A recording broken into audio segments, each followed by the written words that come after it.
The new iPhone 15 and iPhone 15 Pro are set to arrive this fall, but what should you expect? We could finally see Apple embrace USB-C across the board, bring its dynamic island to the regular models, and make the Pros Super Pro with a titanium design and the camera upgrade many have been waiting for.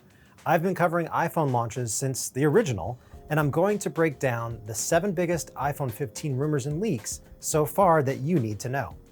Apple is basically embracing USB-C on the iPhone against its will due to EU regulations, but I'm still glad to see the company catch up to Android phones with this key feature.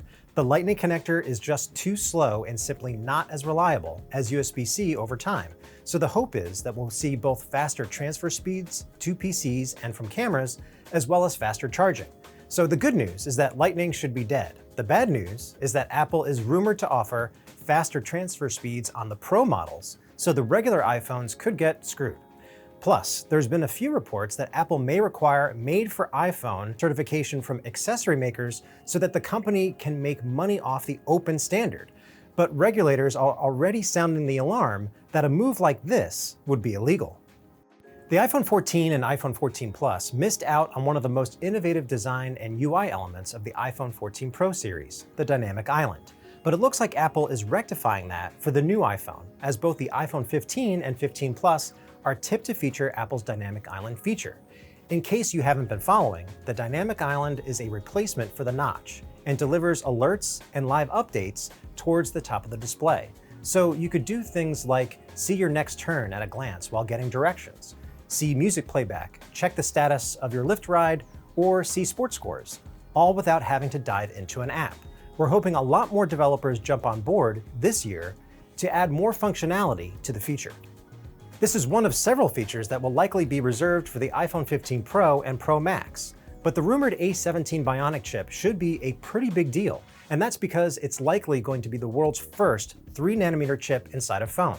In fact, Apple has allegedly gobbled up 100% of the supply, at least for this year. Because the A17 will squeeze even more transistors into the same amount of space, you should expect blazing performance. And the leaked Geekbench numbers for the A17 chip, if legit, blow away the Galaxy S23 Ultra. Plus, the 3nm process should make the iPhone 15 Pros more efficient and last even longer on a charge. Okay, here's another perk that's likely to be Pro only this year. The iPhone 15 Pro and Pro Max could both feature titanium alloy frames, moving on from the stainless steel from previous models. The benefit is that titanium is stronger and lighter than both aluminum and steel, so you should get a design that's tougher but easier on your pocket. We've also seen several rumors that the iPhone 15 Pro edges will be more rounded, making them comfier to hold. Earlier iPhone 15 Pro rumors said that Apple was potentially ditching mechanical buttons for things like the volume keys for solid-state buttons that are more durable. They wouldn't physically depress, but they would feel like they do thanks to haptic feedback.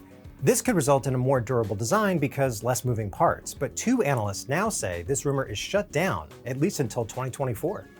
Apple may be adopting Sony's latest state-of-the-art image sensors for the iPhone 15. The report from Nikkei says Sony's new image sensor roughly doubles the saturation signal level in each pixel compared with conventional sensors. In other words, the sensors can capture more light and reduce overexposure or underexposure in certain settings, enabling a smartphone camera to clearly photograph a person's face even if the subject is standing against a strong backlight. In our camera testing, we found that the iPhone 14 Pro could sometimes overexpose faces in direct sunlight compared to, say, the Pixel 7 Pro, so we're hoping for more consistent results from the iPhone 15 lineup. We've also heard that the regular iPhone 15 series could get the 48-megapixel main camera from the iPhone 14 Pro lineup, although Pro RAW shooting may remain an iPhone 15 Pro exclusive. The iPhone 15 Pro Max could be in a class of its own if this rumor is true. Apple's highest-end flagship will reportedly boast the first Periscope zoom lens on an iPhone, enabling a much more powerful optical zoom than the current Max of 3x. The new zoom will allegedly go up to 6x optical, though the digital zoom remains unclear. Unfortunately, the regular iPhone 15 Pro will likely be stuck at 3x, and the iPhone 15 and 15 Plus may forego a telephoto lens again, and that sucks for a $799 phone. As with every new iPhone release, there's been plenty of speculation over the new iPhone 15 colors, and so far, we've heard that the iPhone 15 Pro and Pro Max will come in a new red shade. The regular iPhone 15 may come in the usual colors, but may also get new pink and blue options. That's just a quick tour through the biggest iPhone 15 rumors so far, and it really looks like this could be the year to go Pro, so long as there isn't a major price hike. In the meantime, let me know what you're hoping to see from Apple's next iPhone. We're tracking all the biggest rumors on tomsguide.com, but you can also see what we're up to on social at Tom's Guide on Facebook, Twitter, Instagram, and TikTok. For Tom's Guide, this is Mark Spoonhour.